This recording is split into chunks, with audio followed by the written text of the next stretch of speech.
तो hey guys, लेके आज का नेटफ्लिक्स की बिल्कुल न्यू एनिमे जिसका नाम है डेविल मे क्राई। तो आज हम इसका फर्स्ट एपिसोड करने वाले हैं, तो चलिए शुरू करते हैं। हमारी कहानी की शुरुआत 4 लिटोरों के ग्रुप से होती है जो कि हाई के चक्कर में काफ़ी चालाकी से कैमरे को हैक करते हुए बिल्डिंग के अंदर घुसते हैं। वो अपने रास्ते में आने वाले हर एक ठेकेदार को काफ़ी बेरहमी से मारते हुए बस सामान को लूट के अपनी हाई को कंप्लीट करने ही जा रहे होते हैं। तभी उनके सामने अचानक से एक रैबिट आ जाता है और दोस्तों वो रैबिट 6 फुट का था और वो रैबिट बातें तक कर सकता था। वो रैबिट उनकी सोच से ज़्यादा बढ़कर होता है। वो फ़ौरन से अपनी गनों को उसकी ओर तान देते हैं और फिर वो रैबिट बोलने लगता है, तुम अमेरिकन इंसानों की स्पीसीज़ में सबसे ज़्यादा बेहतर हो और इस सब के बावजूद भी तुम इंसानों की तरह ही नादान हो। जिस चीज़ को तुम पसंद नहीं करते और जिसे समझ नहीं आता तुम उन्हें मार देते हो और तुम लोगों की नादानी तुम्हें कहाँ तक लेके आ चुकी है। और तुम लोग इस 1.5 मिलियन की कीमत के पत्थरों के चक्कर में असली चीज़ को तो भूल ही गए। यह बोलते हुए रैबिट अपने हाथों को कांच से कवर एक तलवार की ओर बढ़ाने लगता है और यह सुनकर उनमें से एक काफ़ी ज़्यादा हैरान होकर बोलता है, 1 मिनट, आखिरकार तुम्हें कैसे पता चला हमें इस चोरी के 1.5 मिलियन मिलने वाले हैं।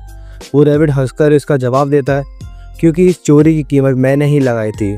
यह बात अपनी कंप्लीट करने के बाद वो उस कांच को तोड़कर उसके अंदर से तलवार को बाहर निकालने लगता है। वह तलवार काफ़ी ज़्यादा कीमती और चमकने वाली थी। वो कहता है, इस तलवार का नाम है डीमन नाइट स्पार्टा। यह कितना घिनौना मजाक है कि इस खतरनाक तलवार को एक बेकार सी जगह एक बस कांच के जरिए बचा के रखा हुआ है।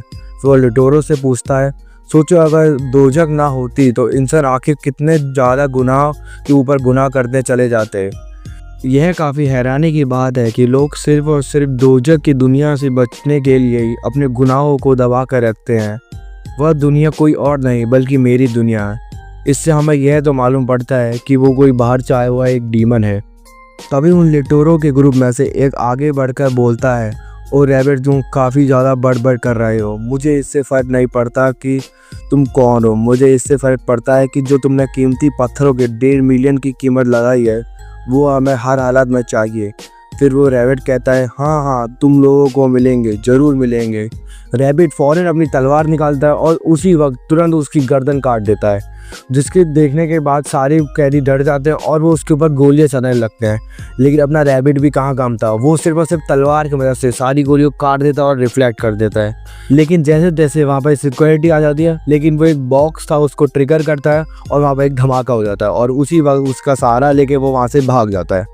और तभी सीन चेंज होता है और हम देख पाते हैं कि एक माँ अपने बेटे के साथ होती है। उस बेटे का खिलौना गिर जाता है तो वो उसके खिलौने को देखते देखते उसका बहुत आगे तक निकल जाती है और वो एक सुनसान सी गली में आ जाती है। और तभी वो महसूस कर पाती है कि वो एक चारों तरफ से डीमर्स के घिर चुकी है और वो डीमर उसे मारने वाले होते हैं।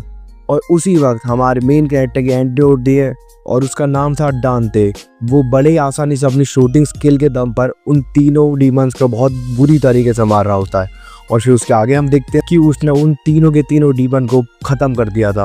और उसके बाद वो उसकी मॉम थी जो उसे थैंक यू बोल रही होती है। और तभी वो अचानक से देखता है कि उसके हाथ में जो बच्चा था उसे उसके अंदर कोई डीमन की परछाई दिखाई दे रही होती है। वो चाहता तो उसी बार उस बच्चे को मार देता, लेकिन वो जानता था कि उसकी माँ की अफरा तफरी में वो ज़्यादा कुछ नहीं कर पाया।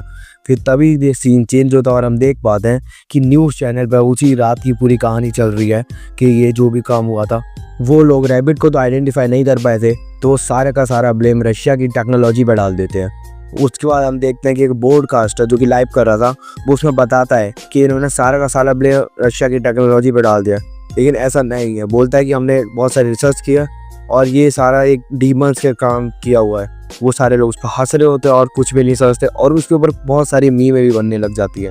जैसे यहाँ बनती है वैसे सेम उस एनिमे में भी हो रहा होता है। और फिर सीन कट होता है और हमको एक व्हाइट हाउस दिखाया जाता है। उसके अंदर सारे रिसर्चर थे, वो सभी की सभी बहुत डरे हुए थे, क्योंकि जहाँ तक उनको लगता था कि ये जो भी स्ट्रीमर ने बोला वो सब कुछ सच है, क्योंकि उन्होंने बहुत सारे वहाँ जो भी तबाही हुई थी वहाँ के DNA टेस्ट लिए तो वहाँ पर उनको कुछ अलग सा दिखाई दिया जो इंसानों से तो हुए हैं लेकिन उनसे बहुत ही अलग है।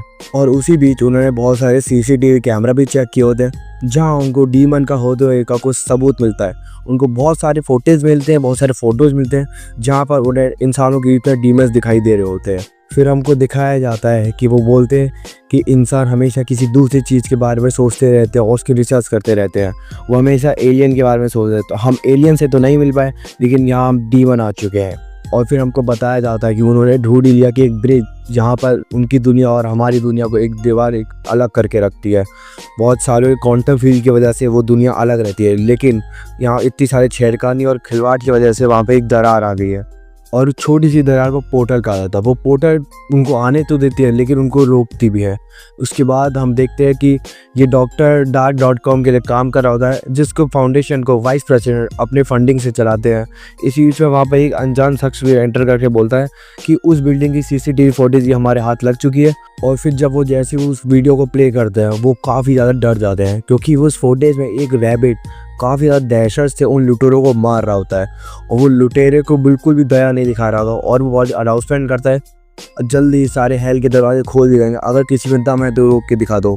और वो बोलता है अगर किसी को भी हमको बचाना है तो जल्दी से हंटर्स को पालो। और इस वीडियो को देख के वो काफ़ी ज़्यादा डर जाते हैं और फिर बोलते हैं हम पहले से ही बहुत सारे सबूत ढूंढने की कोशिश कर रहे थे कि ये डीमन होते हैं या फिर नहीं, लेकिन साइंस ने तो कभी भी इस पर इनकार नहीं किया। वो हर बार बोलते थे कि नहीं होते नहीं होते। और उसके बाद हम देखते हैं कि डॉक्टर बताता है जैसे कि इन्होंने लाइन बोली, अगर बचना है तो हंटर्स को पालो, तो सबसे पहले हमको कुछ हंटर ढूंढने पड़ेंगे जो कि हमें इनसे बचा सके। और फिर जो वाइस प्रेसिडेंट था वो ऑर्डर दे देता है कि शहर में जितने भी हंटर्स हैं उन सबको पकड़ के लाओ, अगर हमको जिंदा रहना है तो हमको उनसे मदद लेनी ही पड़ेगी। फिर अगली सीन में हम देखते हैं कि सारी फोर्स मिलके सारे हंटर्स को पकड़ रही होती है। वो एक एक करके सारे हंटर्स को ले जाके उनके ऑफिस में ले जाती है। और उन सारे हंटर में सबसे खतरनाक सबसे ताकतवर वाला हंटर जो था वो था हमारा मेन कैरेक्टर दांते। और तभी कहानी दांते पे जाती है, जो कि एक रेस्टोरेंट में बैठा होता है। वो अपना ऑर्डर रिसीव करता है, लेकिन तभी उसके ऊपर एक डीमन का हमला हो जाता है। और फिर तभी वो कैसे जैसे वहां से बचता है और तभी दिखता है उसका एक भाई सामने खड़ा होता है जो कि बहुत पहले मर चुका था। फिर बोलता है तुम तो बहुत पहले मर चुके हो, लेकिन वो कुछ बोलता नहीं है।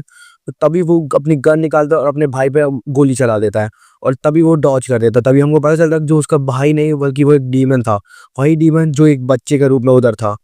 वो डीमन किसी का भी रूप ले सकता है। उसके बाद हम देखते हैं कि जो हमारा मेन कैरेक्टर है वो उस पर गोलियां चला रहा होता है, लेकिन वो बड़ी आसानी से डॉज कर देता है और फिर वो एक कैबिन के अंदर चले जाता है। और फिर उससे पीछे जाने के लिए दांते भी जमीन पर फायर करता है और वो भी उस कैबिन के अंदर पहुंच जाता है। और फिर हमको अगले सीन में रिसर्च लैब को दिखाया जाता है, जहाँ पर सारे हंटर को पकड़ के जबरदस्ती पूछा जा रहा होता है कि बताओ तुमको रैबिट के बारे में क्या पता है। फिर वो बताते हैं हमको उसके बारे में कुछ नहीं पता, क्योंकि वो हमारे पीछे नहीं बल्कि दांते के पीछे पड़ा है, वही हमसे सबसे ज्यादा ताकतवर है। और फिर सीन दांते पे जाता है और हम देखते हैं कि वो डीमन उसके पीछे से अचानक से उस पर हमला करता है, लेकिन वो बड़ी आसानी से डॉज कर देता है। और फिर सीन बिल्कुल बदल जाता है। फिर अब दांते को उससे बचने की जरूरत नहीं थी, बल्कि उसको दांते से बचने की जरूरत थी। तो इसी के साथ हमारे ये वाला एपिसोड यहीं पर ख़त्म होता है। और अगर आपको ये एपिसोड थोड़ा भी अच्छा लगा तो प्लीज़ लाइक करें, शेयर करें और प्लीज़ मेरे चैनल को सब्सक्राइब कर दें, क्योंकि ये मेरा नया चैनल है और मुझे आपकी सपोर्ट की बहुत ज़रूरत है। और आपको इसका कौन सा पार्ट अच्छा लगा वो प्लीज़ कमेंट करना। और अगर आपको इसका अगला का एपिसोड भी चाहिए तो बस एक बार कमेंट पर लिख देना कि नेक्स्ट एपिसोड मैं समझ जाऊँगा। अगर आपको नया एपिसोड चाहिए तो मैं इसको कंटिन्यू रखूँगा। तो thank you for watching, sayonara.